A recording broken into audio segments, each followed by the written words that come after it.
So welcome to this session of thinking asynchronously in Java 8. Just a few words about me. I like controlling everything, like airplanes. And I'm principal developer at T-Systems, but the most interesting that I'm a Bulgarian Java user co-lead, and I like organizing conferences as well. So this is my Twitter handle. If you have something to say, please say. I'm always there. Um, so, plan for today. It's very easy. I think we have to rethink the way we use their system resources.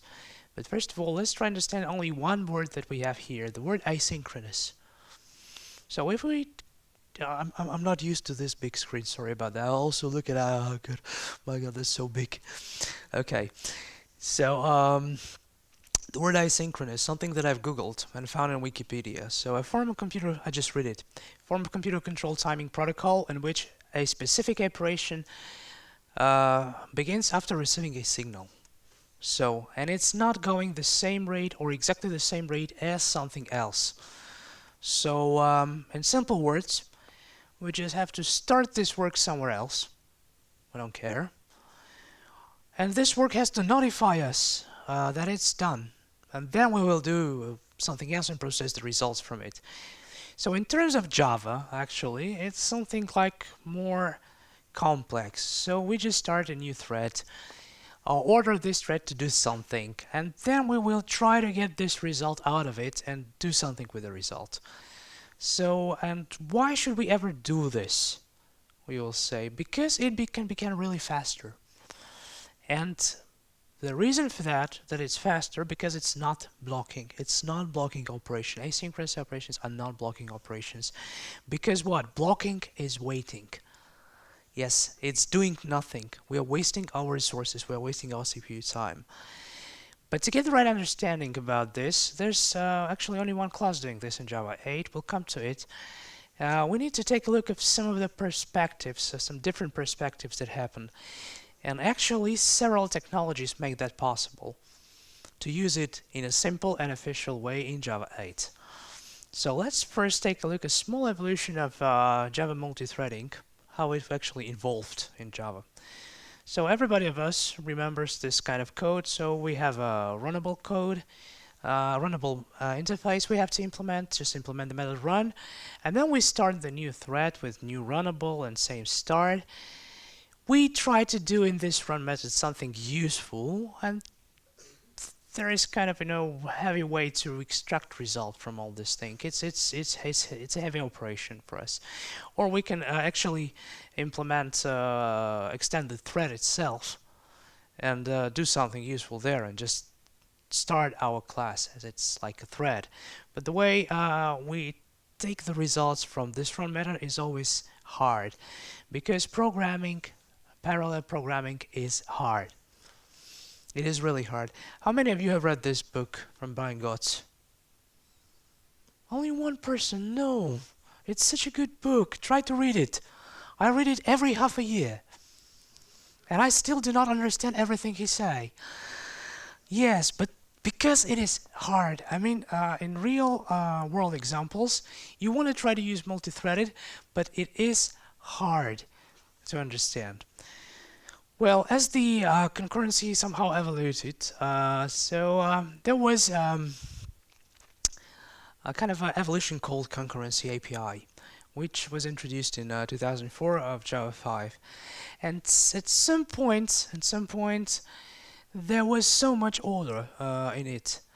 So, but we still have, for example, there was such a thing as executed service, which we control how many threads we have, the pools of threads, and so on and so on. Still, we have to execute these runnables and get these runs and do asynchronous tasks and care about all these shutdowns and so on and so on. It was hard. But in 2004, with it came the future. Yes, and the future is now. It is available to us.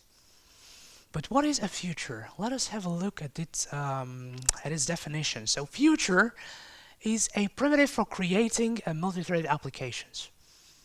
It's the definition of it. And actually that is not something new. Too new. So the concept of future was developed in 1977 by these two wonderful men like Henry Becker and Carl Hewitt. and it was described in a very big paper about it. So it's not something new. Let's have a look how it actually, what is actually a future, how it works. So if we have a function, this function has some work to do, some calculations to do for us. For example, get a special int, it will eventually calculate as 10. What does the future? The future actually puts this work in a container. Why container? Because containers now are everywhere. Yes, everybody uses container. I think there were 5 talks on this conference single when they use almost the same picture of a container. Yes. And the idea is that container is not a conceptual definition. It's something as a useful description of actually what a work is. We put this work in the container, and this work is somehow handled inside of this container. It's been watched. We're caring about this work, about this piece of work. An interesting thing that if putting this work in a container, there is another definition, and it's called the promise. So a function to put a work inside a container, by definition, is a promise. You already, I think everybody heard about this word, promise. And you will be surprised, it's not something new to you, and it was even earlier proposed by 1976 by Daniel Friedman and David Weiss, and Peter Hebard, sorry I can't say this name correctly, Hebard I guess, yes, called this eventual. Well, just remember this word, eventual. So there is a word, there's a core of the word event. And what are the main concepts of the work? So the future actually contains this work, it observes this work, it cares about it, and as this work finishes, we have to make callback. Okay, we are done. We have to signal someone. We are done. Inside this container, the work is done.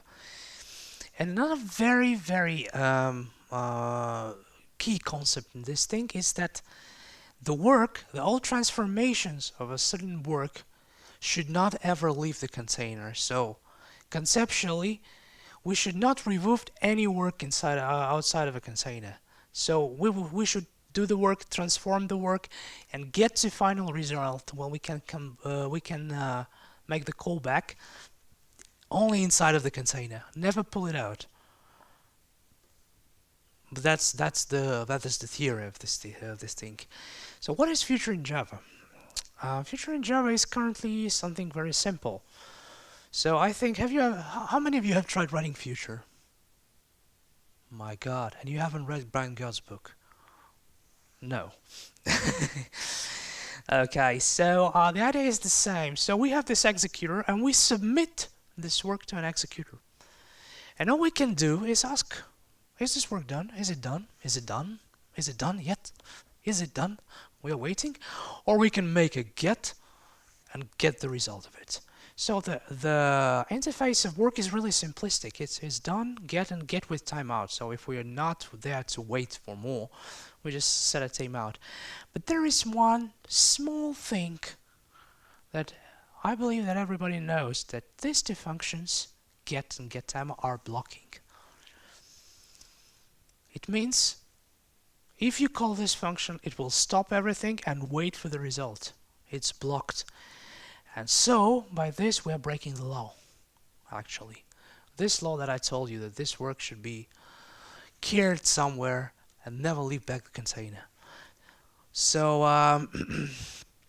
what is actually happening? So, we have a main thread, we submit the work, and we can actually get this work, but this result won't come since the work has to be done. And now we see that we are blocking the main thread, and the thread 1 is still doing its job. So main thread stays actually doing nothing. And what do we want to do? We want this thread to work only until the get, and we want something useful to have inside this get function. We want to do something useful. So how should we do that? From the definition, we don't have to wait a block. So get is not good at this point. So how can we do this? So we have to make callbacks. So callbacks, Let's imagine we have a function. That's a wrapper. It's written in Java 8. So we supply the work, get some information about it, and then on success we pass it to the other executor. And we can make chains of these executions. And we also clear gracefully the exceptions here. So if something fails, we can process the failing. But what happens if we use this thing? Let's have a look at this small example. So we have a thread, and we want to process and get Fibonacci numbers asynchronously. So we put up a function. So how many of you are coding in Java 8? Good. Java 8 in production? My God. And you're using lambdas? Smaller amount. So you're using Java 8 JVM, but not the Java 8 itself. Okay, I saw you. But you are familiar with this syntax. So we're passing the function itself, actually. So the not the function, but the pointer to the function. So it looks nice. We first calculate the Fibonacci's on this executor, and then we want to print them. It should work. It's nice. But what will happen if we want to change some of the reactions? The results are getting really worse. If we're using callbacks, so first we have to get primes in executor. Then we have to call this function again as a nested method. And you see, it grows, it grows, it grows. Actually, the work that has to be done is only here with red. So we get primes, we get Fibonacci's, and here I even cheat a little bit. I cheated because system out and filter contains and so on, they are synchronous call. But I don't have enough slide space just to put everything. If I knew I have such a big screen, I have made even 4 steps more. But you see, and we have to care about these throwables, stack traces, and it's awful. We can do this, but we won't do this because it's unreadable. Nobody ever actually tried to do this, because if you show this to your manager, he would just fire you. Okay, just do me the code. I don't need this all asynchronous stuff. But let us have a look, a historical look. So did it elsewhere? I believe that some of you are familiar with Node.js. Somebody use Node.js? Whoa, Node.js in production? God, 3 hands. That's the maximum result I ever get for this session. Okay, so and we know pretty much that JavaScript itself it's not a threaded language. It doesn't have constructions to make threads. So, I mean, the syntactic constructions to make threads. So everything is kind of single-threaded. And to make it, very useful to utilize the resources, they created so-called non-blocking API, which is based on event-driven model. So it's cool. And all we know from using Node.js is that there are callbacks. Callbacks. That is so cool. Everything is asynchronous. The results, as they are processed, only then the right function is called. It looks so much awesome. Yes, but in reality, we came back to these pictures, callbacks everywhere. Which actually led to even more worse scenario called callback hell. Yes, something that you saw on the last picture, on the previous picture with Java. If we use callbacks, we dive into this callback hell with these constructions. And if you say callback to JavaScript developer, it will start crying instantaneously. Absolutely true, said by Venkat Subramanian. I've seen this with my own eyes. I say callback and she, no, never do this again. So in reality, it's not that much cool. It's nice, but for small pieces of code. But another thing called promises library kind of fixed that. So instead of writing this awesome stuff like nesting function in function in function, we started to write something like this. Call, then call another thing, and as it done, please call another thing, and as it done, please call another thing. And even we can gracefully can handle the exception like catch. So if something happened, it will be proposed down to the chain, and it will be good. But not only in JavaScript they did this. So In Guava, I believe somebody of you have tried ever used to Guava. There is something called listenable future. It actually extends the idea of this very small Java future to something which is more theoretically correct. And you know, it was complicated to use it. Really complicated, especially in Java 7. You didn't have this expression method. So what we did, so we first of all get the executor, put in some decorator in it, and it started the threads for us. And then we have created listenable futures, like here, for example. We submitted a task, and we added a callback, just like here in Bread. And he has only two methods, on success and on failure. And we could chain the events, so it was good for us, really good for us. But it was very hard to make, especially with Java 7 construction. So we have to write so much unreadable code. And the other thing which gave us some closer look to the asynchronous execution was the idea that futures can transform result inside of this container. Remember that picture. So result never left actually, or the work never left actually this container. So it can be transformed inside. Another approach was given by JDeferred library. JDeferred is actually a cool library written by Ray Tank. I know this guy, he's amazing. And it was inspired by this idea of jQuery and Android defer object. So the methods there are quite nice. So we have then, done, fail, epic process. We can use executors and so on and so on. So it's nice if you use, for example, Java 7. You just can plug it in and use it. So you kind of are closer to this idea of asynchronous, theoretically good asynchronous execution. But if you put it all together, how to achieve this thing in Java 8? You know, without, I made this star and it looks so good here, without additional libraries. Of course, it's done only by one single class. It's called the CompletableFuture. So it's in the core library in Java 8 since Java 8, so it's actually 3 years from now you can use it already. It's there. And what have they done? They did quite wisely. So they have taken the future interface itself and extended this interface. So class extends this, implements this interface. But this class implements another interface called completion stage. As you know, unlike C++, you can inherit only, not inherit, but implement multiple interfaces, so it's absolutely legal. And what they did, they put all the magic containing this thing directly to this completion stage. So for now, you have received a massive amount of instruments to make asynchronous programming directly in Java 8 without any additional libraries. So you're pretty much cool about it. So as you say, so it implements completion stage, which cares for everything, and it allows us to write a robust asynchronous functionality, let us call it, directly with only one single class. But it was also not developed just for now, so it's kind of we need this foundation.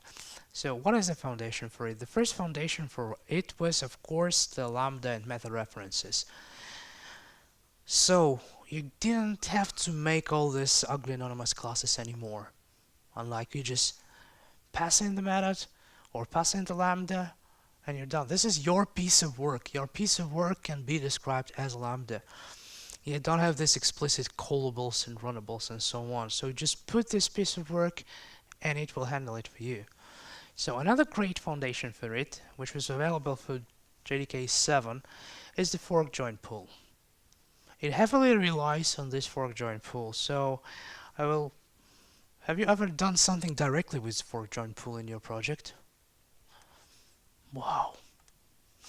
Only one person. You should try it. It's fun. I mean, it's breaking everything, but it's fun.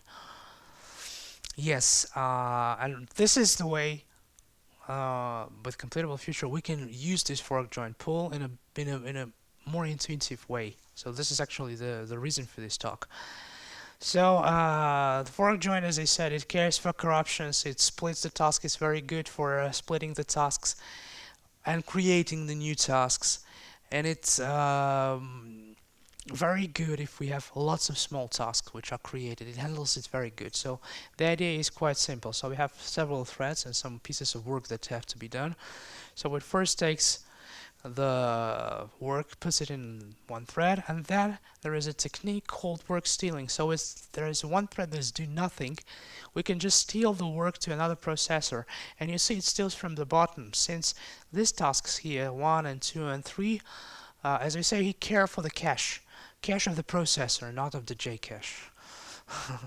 The cache of the processor, because tasks which are queued here are more likely to have more in common than the tasks from the back. So more common in cache, I mean. And that's why he steals from the back and somehow loads the computer. So it's really good. It's something that we need as a foundation. So if we go now to the completable future, how we actually create them. So it's, as I said, only one class. Yes? So we can make a new completable future, which actually does nothing.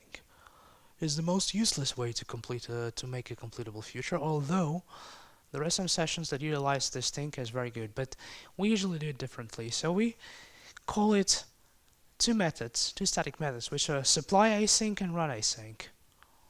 And they are using, by default, for Java common pool. But the good part of it is that here, for example, we can also submit an executor. So we just not put this work to the future, but we also can say how to execute it, with which executor. So it's very, very cool. It gives us this opportunity. If we don't care about the executor, there is a fork join down there. So how we end the completable future? Since a completable future, we can complete it. Just complete the future. Wonderful, with a value. But we can also say that we can complete it exceptionally. So we are saying our problem, okay, this is not good. This is not the correct result. So this is not the correct result. So this is an exceptional situation. There are two ways. Okay, so as you see, but we can complete it only once. And that does not actually exclude blocking, but we can complete it only once. For all the methods, we have this asynchronous stuff. So let's have a look. Just a second. Let's have a look in the code directly. So what we did in this session about calculating Fibonacci numbers, for example, this is the ugly way. So for example, if I run this, you remember this from the code, it will give us some Fibonacci's.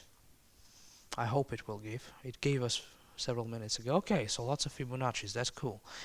If we call this thing, which gives us an intersection of Fibonacci's and prime numbers in an asynchronous way, that's very, unreadable.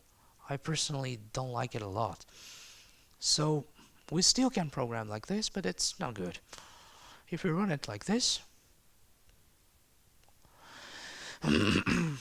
yes, it will first calculate primes, then Fibonacci's, and then give us the intersection. But this code, I don't like it. So what can we do? How can we do this in completable futures? Okay, can you read it? I guess you can read it with this screen. So we just call it completable future. So we have a function to calculate primes. I wanted to do something with internet. So the other thing, I have an example which was what is latent? Latent is, for example, to go to the internet and search for something. So my first example was a calculator how many hated tweets are there for Justin Bieber. But since the internet is not working good, I'll do something useful like calculate prime numbers. So if we take a completable future and say us, please calculate us the prime numbers. So we just pass this function as getPrime, and after we are calculated, please print them. So only after they are calculated. So we also say system.out, and we say print line. Okay, we use this function. Let us make it work.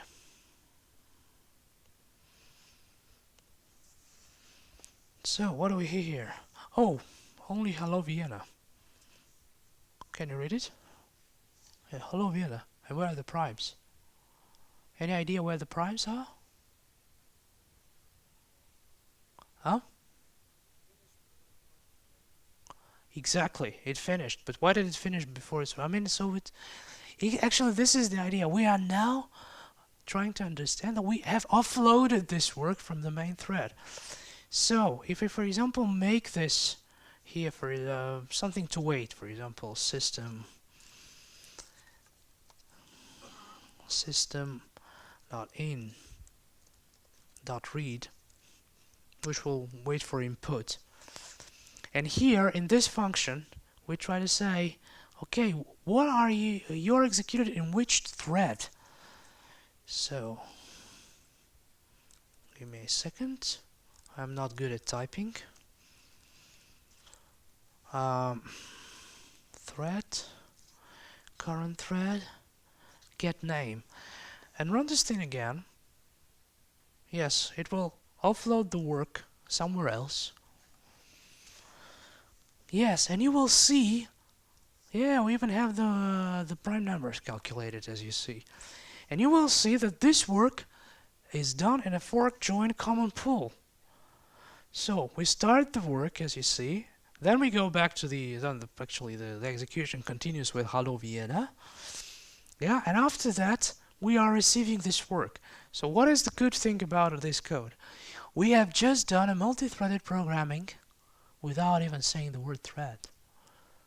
You see, we have offloaded the work somewhere else, and it still did everything what is chained, what has to be done, and it's all asynchronous and it's all multi-threaded.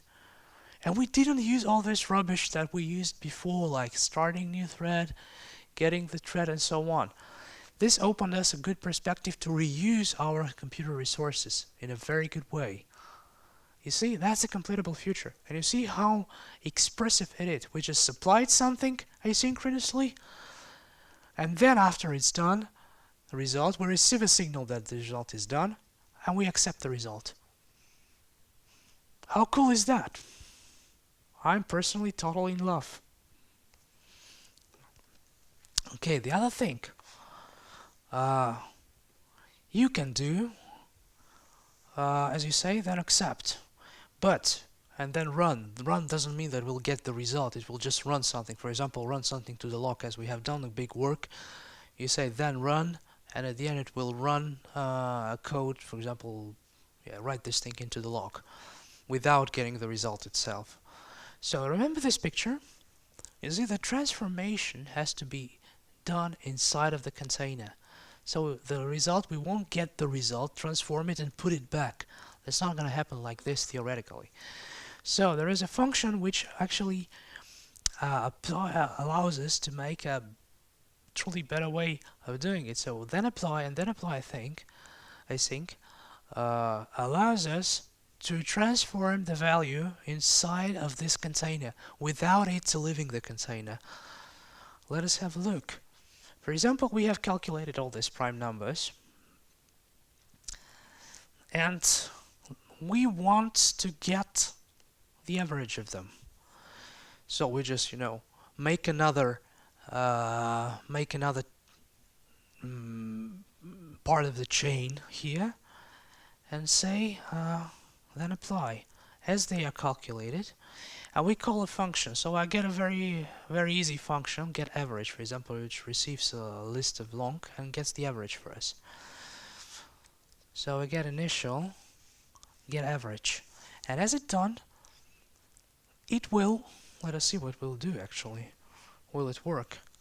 Yes, it calculated us the average number of these primes inside of this range, absolutely asynchronously. It has transformed it directly inside of the container without leaving it.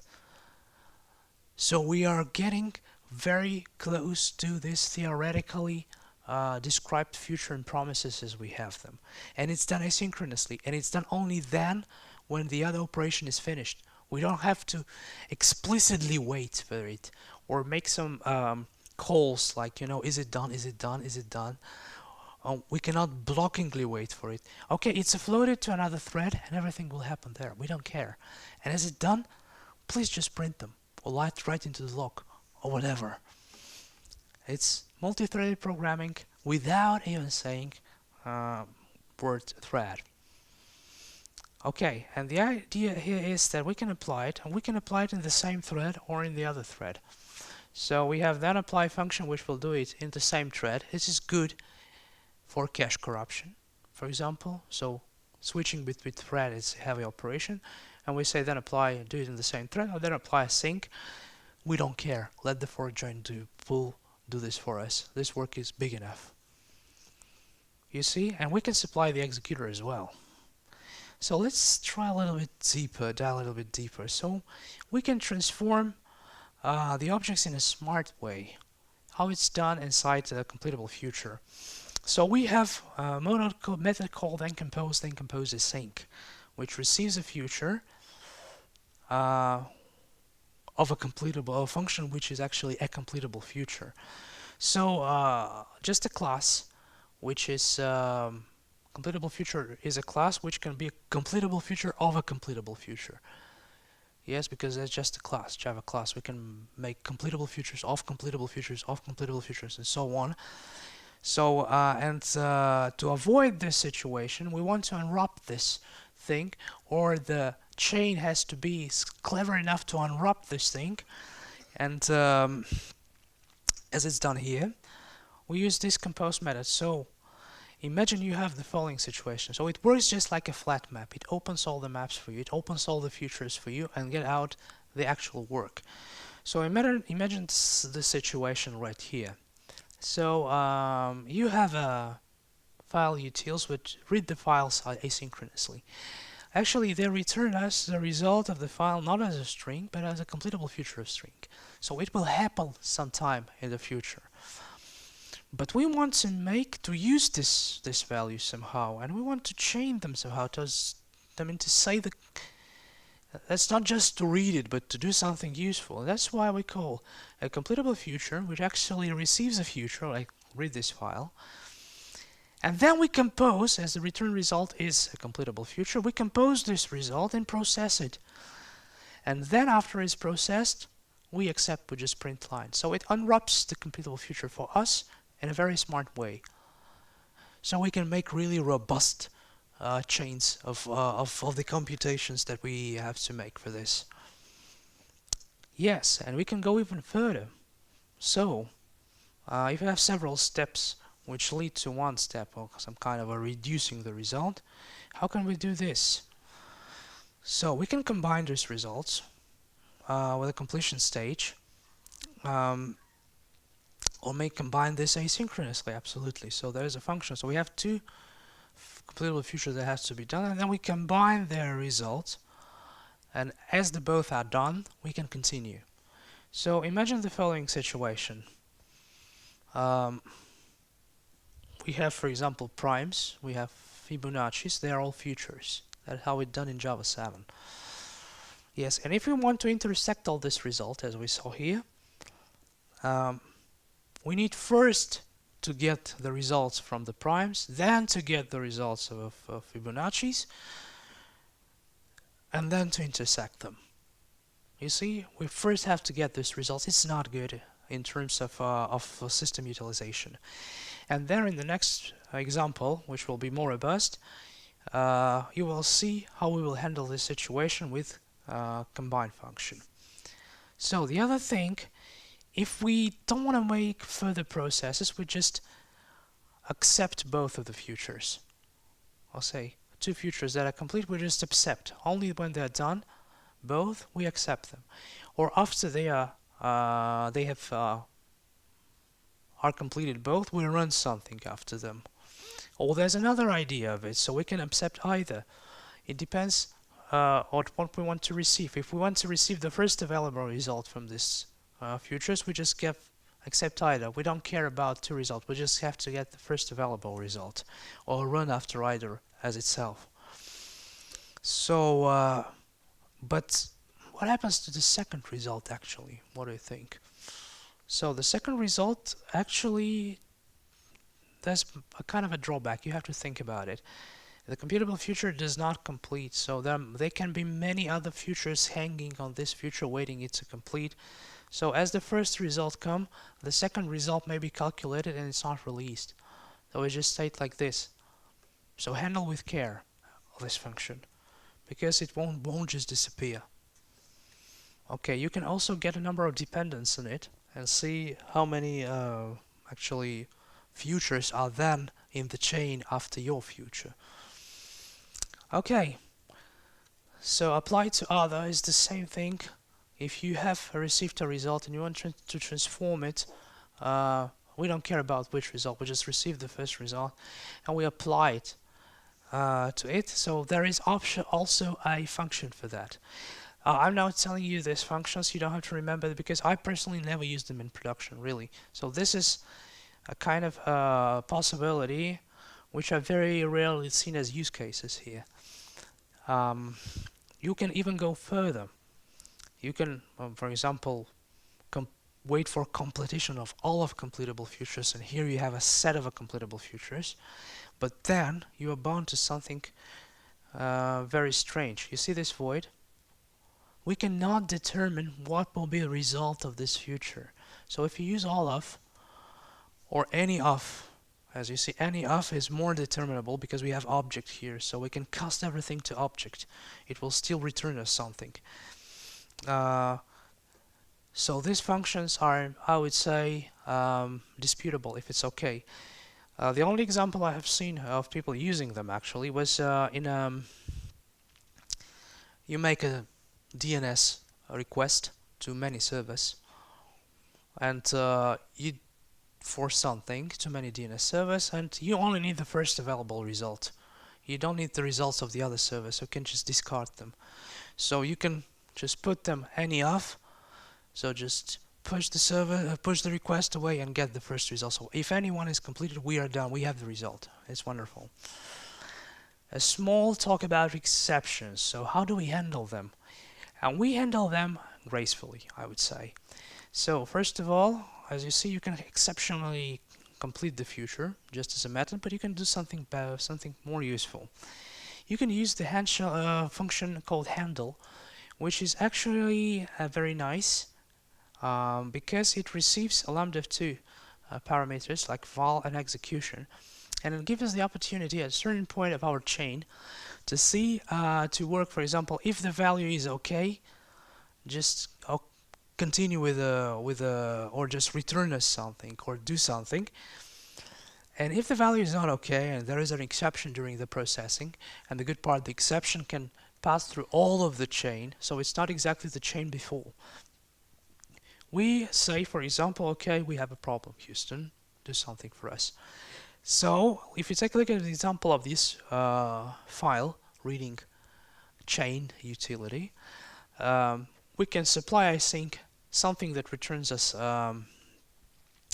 completable future. We can compose this thing, process the content, it will unwrap the future for us, get the result and process it somehow. We can accept it and print it, so that will be the terminal operation, and we can chain something which is exceptionally. If something happens through all of this chain, we just print it as the stack trace. You see, it is graceful. It's really nice. So, as you probably noticed, the API is really big. I probably think so, unlike the future. And most of it fits the pattern of function that I think, then parameter, and the last option is executor. So we are free to pass executors, which is power, big power. But in fact we have almost 60 methods. So I've spoke to some of the people who actually use CompletableFutures. They said no, we never used it. Why? Because its API is scary. It has 60 methods. We don't even touch it. It's too much for us. We don't want to use this. And the calls, the method names, as I say, combine, compose, and say they're kind of misleading. So people are a little bit scary about this, sizes and strange names. But as you try, if you can organize your work like this, so as chain flow of events and tasks, so we do this and that, do this or that, for example, for some of the situation, or recover from failure, CompletableFuture is for you.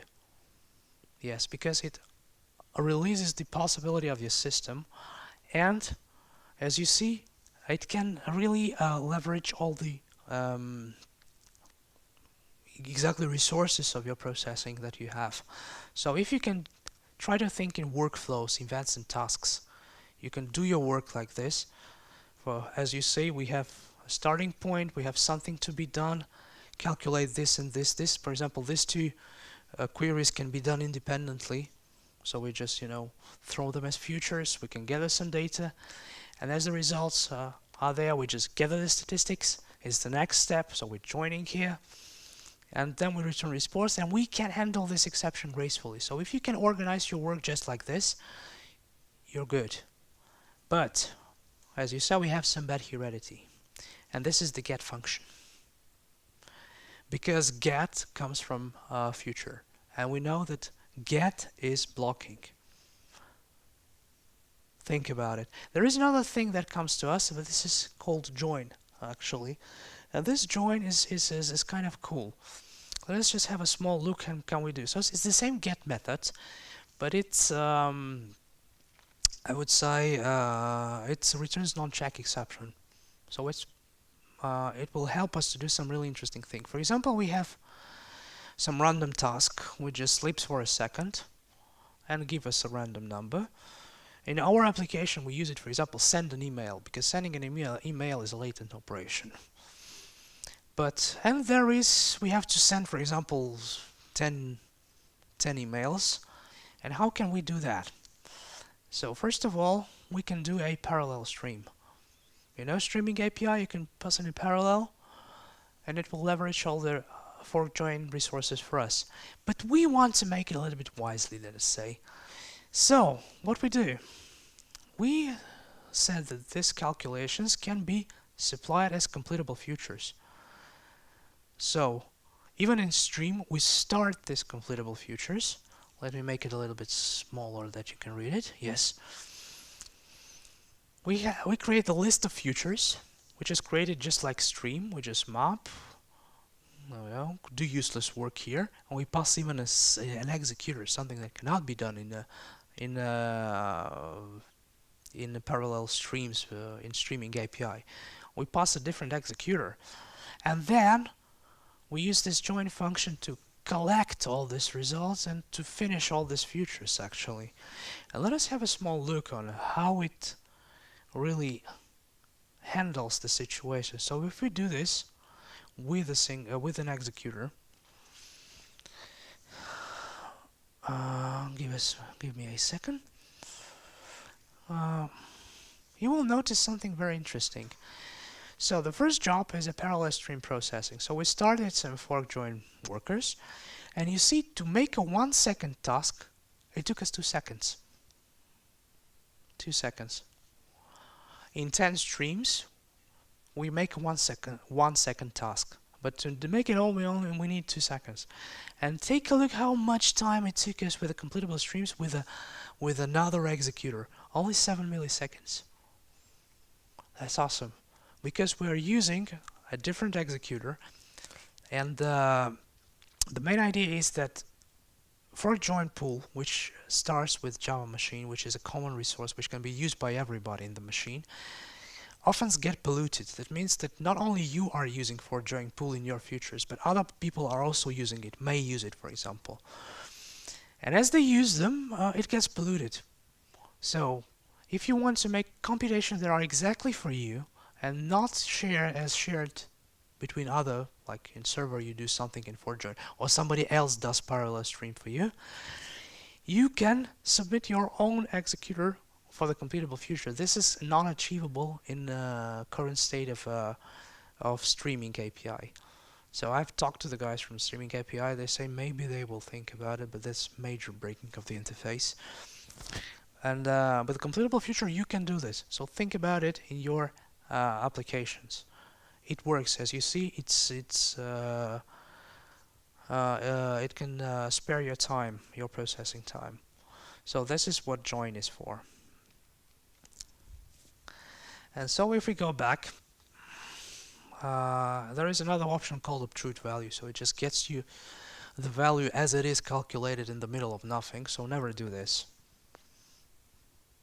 Just for your information. So let us see how we use this thing in a real world example. I've also adopted this for Fibonacci's and primes, but for a web service. So in our company we have created some search microservice which only does search, and it's only a RESTful API, only one method in this RESTful API. And we want, and we know that this search is a latent search, so we have time, but we need time to calculate it.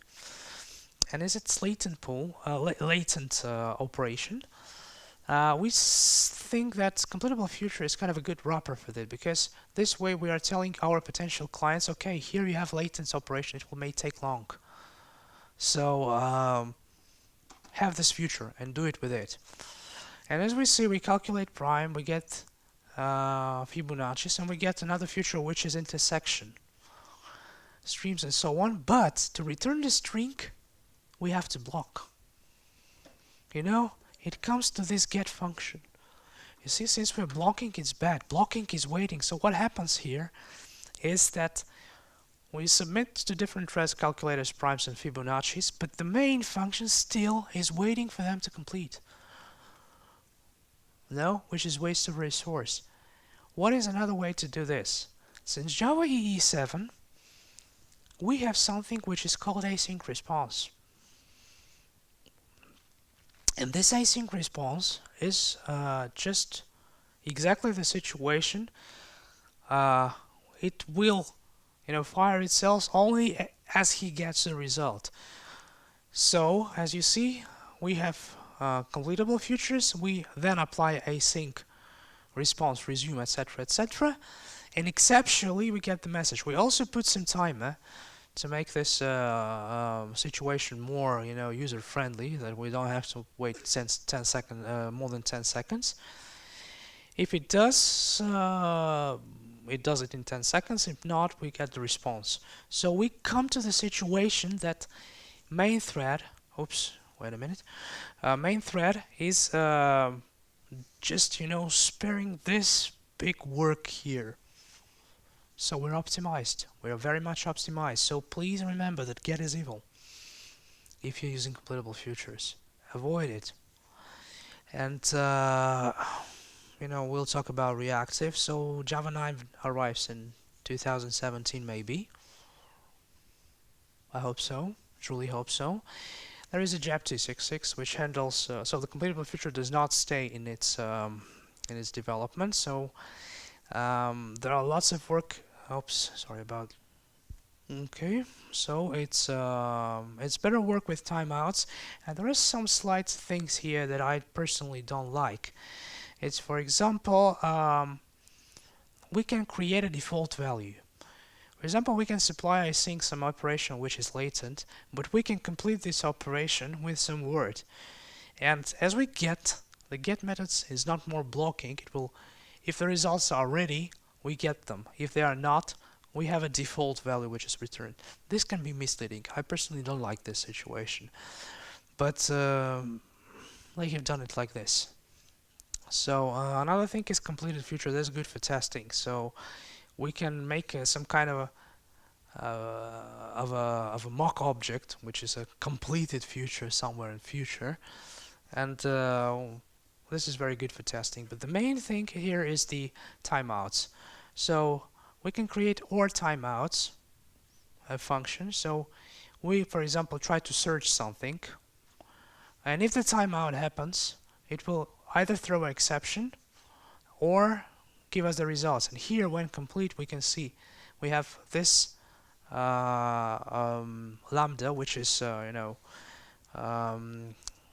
which receives two parameters, which is amount and error. So if everything's okay, we just print it, and if the result is not done in 1 second, sorry, we cannot do the result. But this is done on the scheduled executor underneath.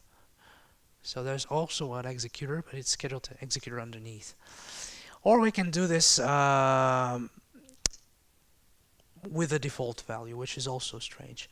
But if we go back to the idea of reactive, so as you see, the reactive is the new cloud. So if you try to speak reactively and talk reactively on all the conferences, you're just, as it's written here, so you're very cool. So you're the major geek of this company if you do things reactively. But actually then came the serverless and now you are outdated. Yes, and this is nothing so much new. So that's exactly the observable pattern as we know from the Django 4. So the keyword is asynchronous, and Java 8, exactly as you saw this, supports this quite nice, because if you take a look at a reactive manifesto, everything has a manifesto now. Yes, if you read it, so it comes to all these pictures that are widely shown on many conferences. But if you apply this to our CompletableFuture, it's really responsive. It's really elastic. Elastic because it uses all these thread pools underneath, so it can grow much better than the usual synchronous code. So it's resilient. We handle the exceptions gracefully here, and it's message driven. Here, the message driven is actually not exactly like we now imagine messages, but it's kind of a signal driven. So if you saw the results are here available, it sends a signal, pass this for transformation or pass this for processing, etc., etc. So it's very good for optimization, for cache usage, for everything. So when in reality I have one service which is running, and this is daily average response line. So the blue line is actually the results done asynchronous way, and the red line is everything which is synchronous in our case. So as you probably see here, that we could return really more results in asynchronous way than in synchronous way, because we utilize the resources much better. So that's a real life example. So benefits of executions, it's async. The takeaways are that it fills well the reactive pattern. It comes out of the box, but you have to handle it with care. So it's a massive tool for latent operation. So we have latent operation. By wrapping in a CompletableFuture, you are talking to your clients of your API or something that you use. Is that okay? Now I give you the opportunities to reuse this in your resources as much as more utility, as I would say the word, with more utility than just a synchronous call, or you can make get of it and make it synchronous. So you give him the chance. And the other thing is, it's Java 8. It's not dependent on anything. You have a pure JVM with no dependencies, and it will run. And since it's JDK8, it is tested. Have this in mind. Other libraries are also okay, but there may be failures. Here it is tested. So it means that you have something which is which you can rely on. And this is something I wanted to say to you. So, Dankeschön. Yeah. So we have questions. I'm recognizable.